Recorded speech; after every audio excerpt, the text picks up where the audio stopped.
யாத்ராகமம் அதிகாரம் 18 தேவன் மோசேக்கும் தமது ஜனமாகிய இஸ்ரவேலுக்கும் செய்த யாவையும் கர்த்தர் இஸ்ரவேலை எகிப்திலிருந்து புறப்பட பண்ணினதையும் மீதியானில் ஆசாரியனாயிருந்த மோசேயின் மாமனாகிய யெத்ரோ கேள்விப்பட்டபோது மோசேயின் மாமனாகிய யெத்ரோ மோசேயினாலே திரும்பி அனுப்பிவிடப்பட்டிருந்த அவன் மனைவியாகிய சிப்போராளையும் அவளுடைய 2 குமாரரையும் கூட்டிக்கொண்டு பிரயாணப்பட்டான்.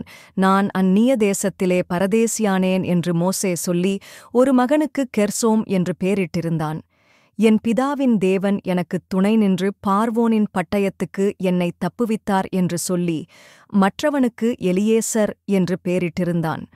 மோசேயின் மாமனாகிய யெத்திரோ மோசேயின் குமாரரோடும் அவன் மனைவியோடுங்கூட அவன் பாளையமிறங்கியிருந்த தேவ பர்வதத்தினிடத்தில் வனாந்தரத்துக்கு வந்து, யெத்ரோ என்னும் உம்முடைய மாமனாகிய நானும் உம்முடைய மனைவியும் அவளோடே கூட அவளுடைய 2 குமாரரும் உம்மிடத்திற்கு வந்திருக்கிறோம் என்று மோசேக்குச் சொல்லி அனுப்பினான். அப்பொழுது மோசே தன் மாமனுக்கு எதிர்கொண்டு போய் அவனை வணங்கி முத்தஞ்செய்தான்.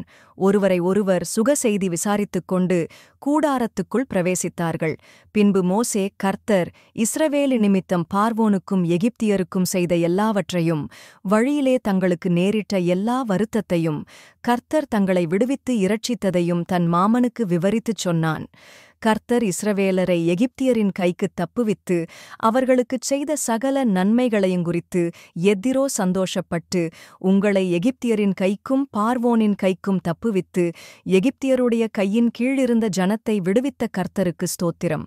கர்த்தர் எல்லாத் தேவர்களைப் பார்க்கிலும் பெரியவர் என்பதை இப்பொழுது அறிந்திருக்கிறேன்.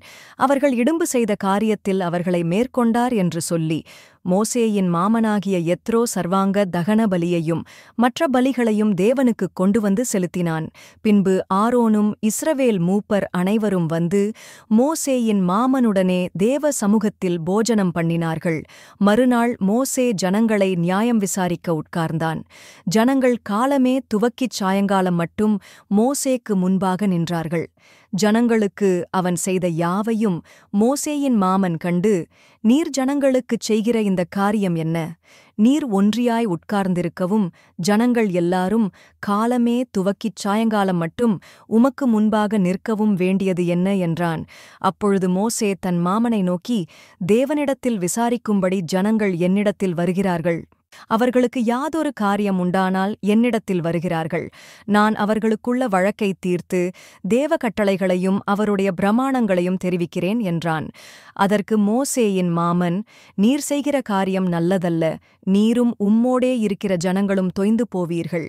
இது உமக்கு மிகவும் பாரமான காரியம். நீர் ஒருவராய் அதை செய்ய உம்மாலே கூடாது. இப்பொழுது என் சொல்லை கேளும். உமக்கு ஒரு ஆலோசனை சொல்லுகிறேன். தேவனும் உம்மோடு கூட இருப்பார். நீர் தேவ சந்நிதியிலே ஜனங்களுக்காக இரும். விசேஷித்தவைகளை தேவனிடத்தில் கொண்டு போய் கட்டளைகளையும் பிரமாணங்களையும் அவர்களுக்கு வெளிப்படுத்தி அவர்கள் நடக்க வேண்டிய வழியையும் அவர்கள் செய்ய வேண்டிய காரியத்தையும் அவர்களுக்குத் தெரியப்படுத்தும்.